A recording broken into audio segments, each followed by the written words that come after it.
Hello everyone, आज है 7 जनवरी और आज इस वीडियो में हम बात करने जा रहे हैं रतन इंडिया पावर के बारे में। 12 रुपए के आसपास शेयर ट्रेड कर रहा है और 1% की आज तेजी है। ग्राफ देखो, इंटरेस्टिंग है। अपसाइड अपसाइड अप डाउन वाला ही ग्राफ हमें यहाँ पर देखने को मिला है। एक महीने का अगर हम ग्राफ देखें तो गिरावट है, तकरीबन 12.5% का फॉल है और गिरावट लगातार है। बीच में अगर एक दिन तेजी भी आई, उससे ज़्यादा गिरा, तेजी आई, उससे ज़्यादा गिरा, तेजी आज आई है। हो सकता है कि कल भी तेजी रहे, लेकिन उसके बाद फिर से गिरावट एक्सपेक्टेड रहेगी। बात करेंगे वीडियो में इस कंपनी के बारे में। छोटी सी कंपनी है, लेकिन उससे पहले चैनल को सब्सक्राइब नहीं किया है तो ज़रूर कर लीजिएगा। तो एक महीने में गिरावट तो ज़्यादा है, एक साल में अगर आप देखोगे तो तेजी भी है 18% की। हालांकि तेजी ऐसी थी कि डबल से भी ज़्यादा पैसा इसने बना कर दिया था। देखिए, ये शेयर 8 रुपए का था, 8 साढ़े 8 रुपए का शेयर था ये। तेजी ऐसी आई कि 20 रुपए से ऊपर चला गया, डबल से भी ज़्यादा इसने बना कर दिया। लेकिन उसके बाद क्या हुआ? उसके बाद अगर आप देख रहे हो, पिछले साल जून से जो गिरावट शुरू हुई है वो लगातार है। बहुत छोटी तेजी आई। देखो, इंट्राडे में हो सकता है कि 5% का अपर सर्किट लगा दिया हो, लेकिन बाद में उससे ज़्यादा गिरा है ये। लगातार नीचे की तरफ ही जा रहा है, कहीं पर कोई सपोर्ट नहीं बन रहा है, हर लेवल को ये तोड़ रहा है। और हैरानी नहीं होगी कि वापस से ये सिंगल डिजिट में चला जाए और शायद वहीं पे एक सपोर्ट भी मिल जाए 8-9 रुपए के लेवल के आसपास। और जहां तक देखे 5 साल का ग्राफ अच्छा पैसा बना कर दिया है। 488% का ग्रोथ है। लेकिन जैसे कि मैंने कहा, ग्राफ अगर आप देखोगे तो पिरामिड बहुत बने हैं, पंप एंड डंप वाले ही आपको यहाँ पर सिनारियो देखने को मिले हैं। तेजी आती है, गिरावट आती है, तेजी आती है, गिरावट आती है, तेजी आती है, गिरावट आती है, तेजी आती है, गिरावट, तो ये देखने को मिला है। और कहीं ना कहीं अभी भी अगर हम बात करें, देखो कहीं पर कोई सपोर्ट नहीं है। अगर आप देखो, जो गिरावट है वो लगातार है। बीच में अगर तेजी भी आई है तो हो सकता है कि 15-16% की तेजी आ गई हो, लेकिन बाद में गिरावट उससे ज़्यादा की दिखाई है यहाँ पर।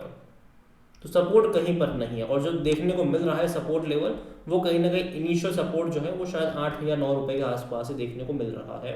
और जहाँ तक वॉल्यूम्स के बारे में देखें, 88 लाख से भी ज़्यादा के शेयर्स आज यहाँ पर ट्रेड होते नजर आए। ठीक ठाक क्वांटिटी मैं कहूँगा इसको। मार्केट कैप इसका तकरीबन 6,927 करोड़ का है। 52 वीक्स का हाई जो था वो 21 रुपए का था इंट्राडे का। लो 8 रुपए से भी नीचे का था इंट्राडे में। तो देखा जाए तो काफ़ी ज़्यादा अप्स एंड डाउन से ये गुजरा ज़रूर है।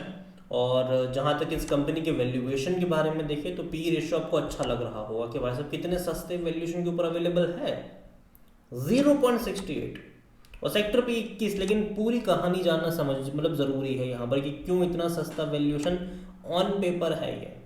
क्योंकि अगर आप इनके फाइनेंशियल्स को देखोगे तो जो बड़ा रेवेन्यू आया था वो एक ही क्वार्टर में था, सीधा 10,600 करोड़ का, जो कि पॉसिबल ही नहीं है। उस टाइम पे इनका जो रेवेन्यू था, ठीक है, वो 1100 करोड़ का, मतलब 11,000 करोड़ का था ही नहीं। ठीक है, उस टाइम पे जो रेवेन्यू था इनका वो मुश्किल से मुश्किल था, वो तकरीबन 800 से 900 करोड़ का ही था रेवेन्यू उनका। लेकिन फिर भी उसके सामने इतना बड़ा पैसा आया था। ये वन टाइम प्रॉफिट था इनका, वन टाइम प्रॉफिट था। वरना कंपनी इससे पहले हर क्वार्टर में 500-600 करोड़ का लॉस ही करती थी। तो कंपनी एक्चुअली में लॉस मेकिंग है। ये एक क्वार्टर में बड़ा पैसा आने की वजह से आपको बड़े नंबर दिख रहे हैं, वैल्यूएशन पॉजिटिव में दिख रहा है, वरना एक्चुअली में सब नेगेटिव में है। उसके बाद ही क्वार्टर में क्या हुआ आप देखिए, यहाँ पर 93 करोड़ का प्रॉफिट है, जो कि चलो ठीक है, थोड़ा बहुत अच्छा मैं कहूँगा। लेकिन बाद के क्वार्टर में सितंबर में क्या हुआ, फिर से लॉस में आ गए। हालांकि 1.5 करोड़ फिर भी अच्छा मैं कहूँगा, चलो कम लॉस है ये। लेकिन दिक्कत आई ये रेवेन्यू में, 770 करोड़ में रेवेन्यू सिमट गया इनका, जो कि अब तक का पिछले कुछ क्वार्टरों का सबसे खराब रेवेन्यू है ये, सबसे खराब रेवेन्यू है ये। अभी दिसंबर के भी नंबर आने हैं, देखते हैं कि वो कैसे आते हैं और नुकसान होता है या फिर प्रॉफिट करते। जनरली एक्सपेक्टेशन तो मैं यही करता हूँ कि लॉस ज़्यादा आपको देखने को मिल सकता है दिसंबर में। और रेवेन्यू वाइज उतनी बड़ी तेज़ी मैं एक्सपेक्ट नहीं कर रहा हूँ। अगेन ये मेरा पर्सनल ओपिनियन है, कोई भी इन्वेस्टमेंट एडवाइस नहीं है ये मेरा मानना है। और जहाँ तक शेयर होल्डिंग के बारे में अगर हम बात करें, प्रमोटर की होल्डिंग 44.06% की है। लेकिन दिक्कत यह है कि उनमें से सब कुछ मतलब ज़्यादा गिरवी है शेयर्स इनके, 39% से भी ज़्यादा का स्टेक तो गिरवी पड़ा है इनका। म्यूचुअल फंड के पास 0.04% है, 6.53% डोमेस्टिक इंस्टीट्यूशंस के पास है। एफ आई 4.39% पर डेफिनेटली उन्होंने खरीदारी करी है पिछले 4 क्वार्टर्स, मतलब 4-5 क्वार्टर्स में खरीदारी करी है। 0.31 से 0.48, फिर 0.76, फिर 2.03, फिर 3.70, फिर 4.39। हालांकि सितंबर का पैटर्न है, दिसंबर का अभी तक आया नहीं है, और गिरावट यहाँ पर पिछले 2 क्वार्टर से चल रही है। तो कहीं ना कहीं मुझे लगता है कि जब दिसंबर का शेयर होल्डिंग पैटर्न आएगा तो जो एफआई सब तक खरीद रहे थे शायद उनकी बिकवाली आपको देखने को मिले, क्योंकि शेयर में तेज़ी नहीं आई है। तो कहीं ना कहीं इंस्टीट्यूशन ने दूरी बनाई हुई है इससे। हो सकता है कि डोमेस्टिक वाले भी बिकवाली करते आपको नजर आ जाए, और रिटेल वाले यहाँ पर अगर आप एक्चुअली में देखोगे तो पिछले 3 क्वार्टर में जो खरीदारी हुई है ज़्यादातर वो रिटेल की तरफ से ही हुई है। रिटेल वाले 16% से भी कम क्वांटिटी में थे, 15.96%। वो ही खरीद कर आ चुके हैं कहाँ पर, 22.74 पर। तो रिटेल इन्वेस्टर्स ने ही यहाँ पर ज़्यादातर खरीदारी करी हुई है, वो भी पिछले 3 क्वार्टर्स के अंदर। और मुझे हैरानी नहीं होगी कि दिसंबर का भी जब शेयर होल्डिंग पैटर्न आएगा तो रिटेल की होल्डिंग आपको ज़्यादा देखने को मिलेगी, और जो बाकी इंस्टीट्यूशंस थे शायद उनकी होल्डिंग आपको घटती हुई नजर आए। ये अगेन चांसेस है, मैं ये नहीं कह रहा हूँ कि ऐसा ही होगा, लेकिन जनरली ऐसा होता है। शेयर में परफॉर्मेंस नहीं होती है तो जनरली रिटेल इन्वेस्टर ज़्यादातर खरीदारी करके फंस जाते हैं ऐसे शेयर्स में। यहाँ पर भी मैं कुछ ऐसा ही एक्सपेक्ट कर रहा हूँ, अगर मैं गलत भी हो सकता हूँ, ठीक है। ओवरऑल अगर बात करने जाऊँ रतन इंडिया पावर के बारे में, देखो पावर सेक्टर में मानता हूँ कि लॉन्ग टर्म के लिए अभी भी बहुत ज़्यादा पोटेंशियल रखता है ये power sector, not this company. मानता हूँ कि पोटेंशियल रखता है, क्योंकि जो डिमांड है ना वो बढ़ेगी पावर की, हर साल बढ़ेगी डिमांड पावर की।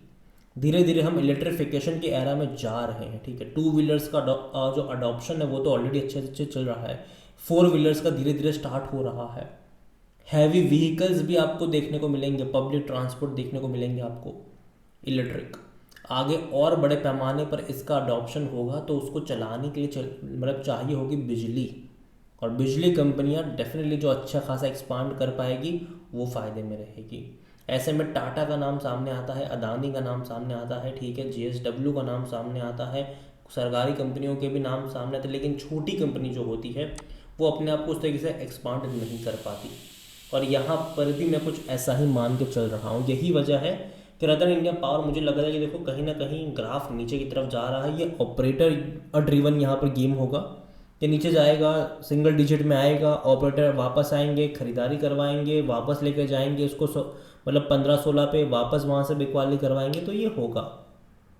तो अभी के लिए दूर बैठो, तमाशा देखो, जब तक स्टेबिलिटी यहाँ पर नहीं आती। और अगर आप ग्राफ देख रहे हो तो कहीं ना कहीं स्टेबिलिटी नहीं है, नीचे की तरफ जाता ही नज़र आ रहा है। और यही वजह है कि मैं वेट एंड वॉच की बात करूंगा। अगेन ये मेरा पर्सनल ओपिनियन है, कोई भी इन्वेस्टमेंट एडवाइस नहीं। वीडियो को यहीं पे एंड करता हूँ। पसंद आया हो तो लाइक करो, शेयर करो चैनल, अगर पहले बार तो प्लीज़ सब्सक्राइब करें। और रतन इंडिया पावर के बारे में आप क्या सोचते हैं वो भी आप मुझे कमेंट में लिख के बता सकते हैं। Thank you.